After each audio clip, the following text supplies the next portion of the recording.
Good evening. Today's first scripture reading is from Genesis chapter 1, verses 26 and 27. Then God said, "Let us make humankind in our image, after our likeness, so that they may rule over the fish of the sea and the birds of the air, over the cattle and over all the earth, and over all the creatures that move on the earth." God created humankind in his own image. In the image of God he created them, male and female he created them. And our second is from Colossians chapter 1, verses 15 and 16. He is the image of the invisible God, the firstborn over all creation. For all things in heaven and on earth were created in him. All things, whether visible or invisible, whether thrones or dominions, whether principalities or powers, all things were created through him and for him.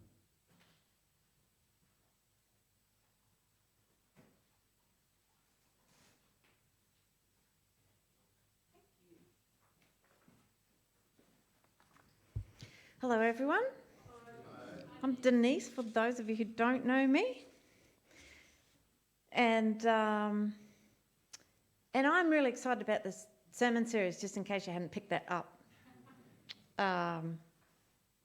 Yes, thanks to the Bible Project for some of the info in this sermon. I just want to, put a shout out there. This is not my great ideas. This has come from lots of other different sources. We're in our second week exploring this question: what does it mean to be human? Last week I did this intro as to why this is an important question to kind of reflect on, and what's coming up in our series. We've got some great topics coming up, some great guest speakers lined up. We've actually added a topic and a speaker to our lineup, and that's our very own Shamika, who is going to give us a bit of a psychologist view on what it means to be human on the Sunday of the camp weekend. So if you are not going on camp, I'm sure you'll be here bright-eyed and bushy-tailed and ready to hear. And if you have gone on camp, well, it's a reason to just drag yourself here anyway. So today, though, we're going back to the beginning. We're going back to Genesis 1, Genesis 2, to see what we can glean from a kind of a biblical reflection on what it means to be human. And you heard the passage read. I wonder what comes to mind when you hear that humans are created in God's image. How are humans the image of God? Lots of answers have been suggested, and the logic usually goes something like this. Well, obviously God doesn't have a body like ours, so it can't be that we look like God. So it must be some characteristic that we have and that God has and that the animals don't. So maybe, because, only humans are created in God's image, Genesis 1 tells us. So maybe it's, creativity, or maybe it's reason, or compassion maybe, or the fact that we've sort of spiritual beings, maybe that's it. As usual, though, when we're dealing with the biblical narrative, the best place to find the answer is actually in the narrative, in the story, because that's just how stories work. We'll find a better answer there. Not that those answers aren't valid, sure, but I reckon a better answer is in there. So I thought maybe we'd start with the word image. The Hebrew word, and I'm not a Hebrew scholar, that gets translated with the English image in lots of verses is, how do you pronounce it, Ryan? Tselem. Tselem. Now, if you look up this word in a Hebrew dictionary, it will tell you that the word has to do with like a representative figure. And it can be translated image. It can also be translated idol. Idol, as in like a little metal figurine made of, or maybe a wooden one or something made out of clay that kind of represents a god. That's what an idol is. And that's how the word is actually sometimes used even in our Old Testament. So have a look at this verse, just picked a random verse. The Zelem is the bolded word there, and in one translation it's image, but it works just as well if you translate it with the word idols. And either one is a valid translation. Translators get to pick whichever one they want. And, that makes perfect sense, doesn't it? Either way. So people in ancient cultures who were existing at the same time as the ancient Hebrews, where we get Genesis 1 and 2 from. So those cultures, there's the Egyptian kingdom, there was a Babylonian kingdom. They made idols to represent their gods. And these idols were made by special craftsmen, and then certain religious rituals were performed on them so that they became more than just an inanimate object. But in some mysterious way, they were then understood to contain the presence of God. So the idol wasn't the God, but it could connect you to the God, like a portkey in Harry Potter, or a Stargate, or some kind of cosmic wormhole that you might fall through and come out somewhere else. It would lead you to the presence of God, of the God itself. So if you placed food in front of the idol, you were offering food to the actual God, not just to this little metal figurine. Carrying an idol into battle, if you were an army, that ensured the presence of God with you in the battle. And to go into the temple and bow down before the idol was to bow down to the God itself. If you recall, if you have like this background of biblical knowledge, maybe you went to Sunday school or brought up in church, you might remember that God strictly prohibits the making of idols. It's one of the 10 commandments. You shall not make a carved image or any likeness of anything that's in heaven above, or that is on the earth below, or that's in the water below. You shall not bow down to them or serve them. And so all through the Old Testament, God seems to get disproportionately angry when people make idols. You might remember the golden calf incident. Got pretty angry there. And in the books of the prophets, books like Isaiah and Jeremiah, Israel is just consistently denounced for two things. It's always the same two things: injustice and idolatry, worshipping other gods by making idols. So making a figurine that represents a god seems to be one of the worst things that you can possibly do. Well, why is that? It just seems a bit odd that it's such a terrible thing. Well, one reason is because God already has an idol to represent him. It's you and it's me. We are living, breathing idols. We're walking around and representing God to the world. I actually unpacked this in much more detail in a sermon quite some time ago. It's on YouTube, and I think it might be under maybe a Genesis playlist. And in that, I described this Babylonian ritual that happened called the opening of the mouth ceremony that was performed on idols. And that ceremony, there's a lot of parallels in there between this Babylonian ceremony and the story about Adam being created. See, he gets created out of clay. And, God breathes into his nostrils, makes him alive. If you need any more convincing that our creation story is saying something that contrasts with the other creation stories that were around at the time, then listen to this. Around 1850, an ancient Babylonian account of creation called Enuma Elish was found. Took a while to be translated. It's pretty hard to translate off something like that. But they managed it. Since then, lots of other copies of this account have been found. It describes the world before heaven and earth were named. A place where the waters of heaven and the waters of earth were mingled, and chaos in the form of a dragon called Tiamat existed. The world as we know it, with the heavens above and the earth below, was created when the Babylonian god Marduk defeated Tiamat, the force of chaos, by slicing her in half lengthways. He throws one of her sides up, and that forms the dome of the sky. And her other side forms the land of the earth. And thus Marduk creates the heavens and the earth. It sounds just a tiny bit like day 2, doesn't it? In Genesis 1, if you're familiar with that. Later on in the story of Enuma Elish, humans are created. The gods get a bit tired of making food for themselves. And so they decide to make some slaves to source the food, grow the food for them.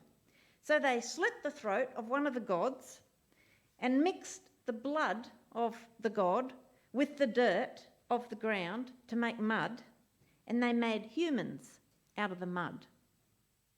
Can you hear the parallels with Genesis 2 now and the making of Adam?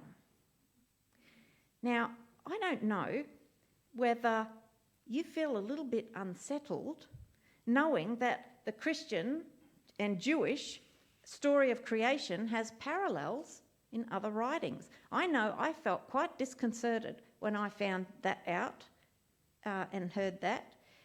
And if you grew up hearing that the Genesis story is a historically accurate account of the creation of the world, and then you find out that there are these other ancient creation accounts around and they have similarities to the Genesis account, and they're most likely older than Genesis even, then, you know, that can be a bit unsettling, can't it? It can feel like maybe the foundation of your faith is starting to shake a little bit.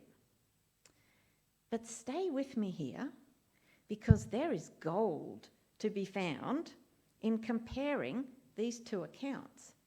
We know that this Enuma Elish was a very, very well-known creation story across the ancient world. Probably it was read aloud every New Year festival, so really well known. And we also know that the Hebrew people spent a lot of time in Babylon. What's important is not the similarities between these accounts, but the differences. The creation story of Enuma Elish has the world being created out of violence and killing. Rival gods are killing each other, throats are being slit. They don't care about the world. They don't care about the trees, the flowers, they don't care about the birds and the fish. And humans, well, we're slaves. And we're created to source food for the gods. And we're born of violence, of blood and dirt mixed together. And the idols, they had idols representing these gods, providing a gateway to the gods. Let's take another look at that idol. So this was dug up in Iraq, the site of ancient Babylon. And there's a whole bunch of these things found. They're called the Lamassu statues. Body of an ox, wings, and the head of a man. Do you see the weird square beard? Yeah. Maybe you know somebody with a beard like that. I don't know. But guess who else had weird square beards in Babylon? Kings. The kings. It was the kings of the Babylonian cities. The idols of the Babylonian gods looked an awful lot like the kings of Babylon. You see, it's the kings who represent God on earth. It's the kings who speak with the authority of God. And so if you want to keep the gods happy, what do? Keep the kings happy. You better keep the king happy. Because if you don't, you'll displease the god and they will make your crops fail. So you had better keep growing your crops, sending a portion of them, taxes, to the king, and the gods will stay happy. It's a great way to keep the peasants peaceful and working productively under the thumb and afraid of what might happen. Now think about the Genesis creation story. The Genesis story, I was thinking this week, it's actually like a peaceful protest, maybe a sit-in protest, but a very defiant protest. And it's a protest against these other ancient narratives. the Genesis 1 and 2 story stamps its foot and says, no, that's not the story that defines who humans are. That's not the story that defines how the world works. We refuse to live by that story. We will not be a part of that story because we have a better story and we have a truer story. And we have a story that leads to a much better world with it as our foundation.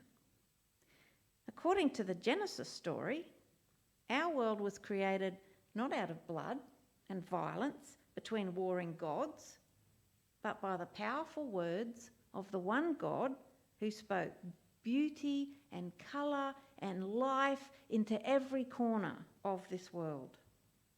The world our God created is good and it's beautiful. It's not bad, it's not evil, it's good. It's inherently good. That word is used I don't know how many times in Genesis 1, like a dozen times. And humans, what are they? What are they here for?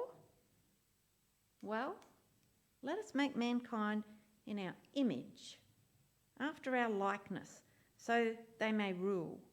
Humans are the living, breathing idols of God.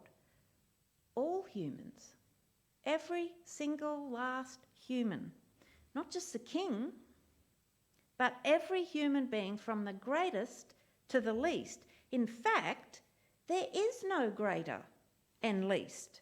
God created all humans in the image of God. In the image of God, he created them, male and even female. He created them, all in God's image. That's what it says.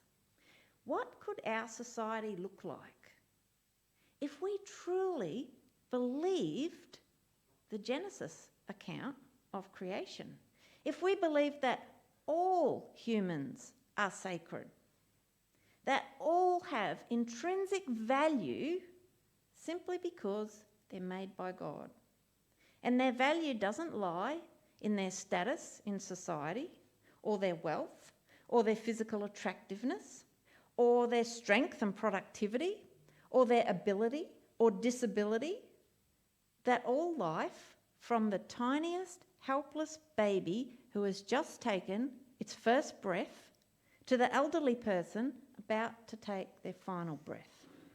All humans reflects the nature of this creator God. And that if we look really hard, we can see something of God in every human being. That's what the creation story is telling us. Living, breathing representations of God. Look at you all. Isn't that a long way from the theology that says we're depraved, wretched worms with nothing good in us and we deserve only God's wrath and judgment? And lest your mind go immediately to, yes, Denise, but what about the fall when Adam and Eve ate the apple? Can I just remind you of the Bible reading we had last week in Psalm 8 that contemplates the God of creation? Reminds me a lot of the song that we just sang. You contemplate the God of creation who made the stars, and then you look around at humans and you go, what are humans that you are mindful of them? Mortals, that you care for them. You've given them glory and majesty. You appoint them to rule over your creation. It seems like the apple incident, whatever that was about, did not make people less glorious, less majestic, or less cared for by God. And what are we doing here? Well, wait, did I miss one? Oh, I did too. Just imagine that the bolded words are now not bolded, and the last 4 words are bolded instead. It's probably somewhere in there. Let us make humankind in our image, after our likeness, so they may rule. Just like the Babylonian idol kings were to rule on behalf of God, same thing in the Genesis story, except that all humans are made to rule creation, not just the king. Be fruitful and multiply, the humans are told. Fill the earth and subdue it. I'm not sure I want to rule over the earth and subdue it. I feel a bit uncomfortable about that. It sounds a bit like colonial imperialism or something, doesn't it? Rule the earth and subdue it. But in Genesis 2, the Adam and Eve story, that unpacks what ruling over the earth and subduing it looks like. That's why it comes right after Genesis 1. It looks like being in a garden, being in an orchard garden, tending fruit trees. It looks like caring for animals and caring for other humans. It looks like being together with other humans in community, because so far in the story, the only thing that is not good is for the human to be alone. You'll note that the humans tend the garden, not to feed the God, but to feed themselves. You may eat to your heart's content the fruit from every tree in the orchard, God tells the human. Except for that one with the poison berries, don't eat that. Probably best to stay away from that one or you'll die. And sometime in this series, we'll probably get to the tree with the poison berries. But you know, we rush far too quickly to that part of the story. And I want us to just wander around in this part because it is a beautiful story and it's such a contrast to the other stories in the ancient cultures that were designed to ensure compliance with the king. See, God started. Oh, there it is. God started a creative project, like an artist, sketching out the outline of what has the potential to become the most beautiful piece of artwork. And he sketched that out quickly. It took him 7 days. In 7 days, it's already beautiful. It already has the form and the structure of a stunning landscape. You can see where it could go. It has such potential. And then God hands a paintbrush and an artist palette over to the humans. And he says, come and work with me on this project. Imagine what we could create if we worked on this project together. And these first 2 chapters, is a part of the biblical reflection on what it means to be human. Humans are part of the created world, made of dirt, and yet infused with God's Spirit, of inestimable value, crowned in glory and majesty, and working with the creator of the whole project to grow it, tending the creation in such a way that it flourishes, and building community together. You might have noticed there was a second Bible reading as well. Who else is the image of God? I'll leave you to think about.